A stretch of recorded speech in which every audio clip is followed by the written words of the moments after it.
नमस्कार, स्वागत है आपका हमारे यूट्यूब चैनल जमा पूंजी में बाई जेकेबीएम।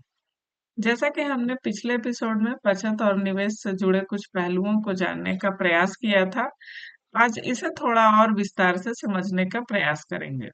बचत यानी कि हमारे सभी खर्चों को हटा दिया जाए, तो हमारे पास कुल आमदनी का जो हिस्सा बच जाता है, वही बचत कहलाती है। खर्च और बचत क्या है, कितनी होनी चाहिए और कितनी हो सकती है, इसका जिक्र हमने अपने पिछले एपिसोड में किया था।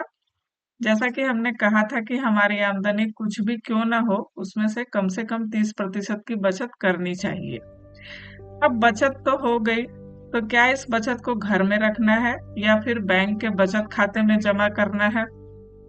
नहीं, इस बचत को ना तो आप घर में रखिए, ना ही 3 से 4% ब्याज देने वाले बैंक के बचत खाते में। इस बचत का निवेश करना है। अपने कुछ महीने के आकस्मिक खर्च को घर पर रखें या बैंक के बचत खाते में, बाकी बचत को निवेश कीजिए। क्यों निवेश करना है और कितने प्रतिशत के ब्याज पे करना है, आइए इसे समझने का प्रयास करते हैं। महंगाई दर सबने सुना होगा, जिसे मुद्रास्फीति या अंग्रेजी में इन्फ्लेशन कहते हैं। इसे हम में से बहुत लोग जानते हैं और समझते होंगे। एक आम भाषा में हम इसे फिर से समझने का प्रयास करते हैं। आज से 25 से 30 साल पहले छोटे शहरों और गांवों में 50 से 1 रुपए में पेट भरने के लिए पाव ब्रेड मिल जाया करते थे। 15 से 20 रुपए प्रति लीटर दूध मिल जाता था। आज वही पाव ब्रेड के लिए 15 से 20 रुपए और 1 लीटर दूध के लिए 45 से 50 रुपए चुकाने पड़ते हैं। अगर पहले 6 लोगों के परिवार के लिए 18 से 25 रुपए खर्च होते थे, तो वहीं आज उतने ही सदस्यों के लिए 135 से 170 रुपए खर्च करना पड़ता है। तो देखा आपने, वस्तुओं की कीमत जो कि पहले 25 रुपए थी, वह आज के 170 रुपए के बराबर हो चुकी है।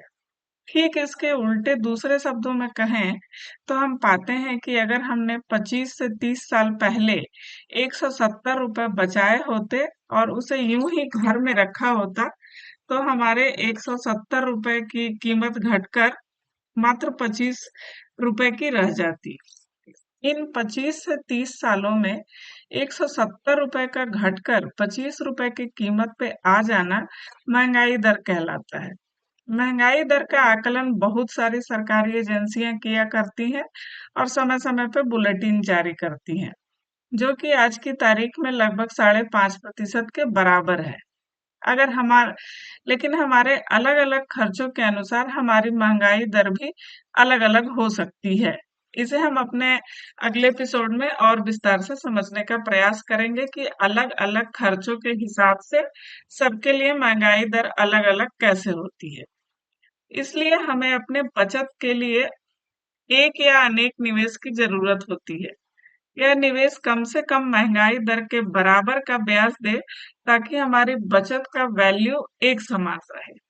अब आप बताइए, क्या बचत को घर में रखा जाए या फिर बैंक खाते में, जिसमें सिर्फ 3 से 4% का ब्याज मिलता हो?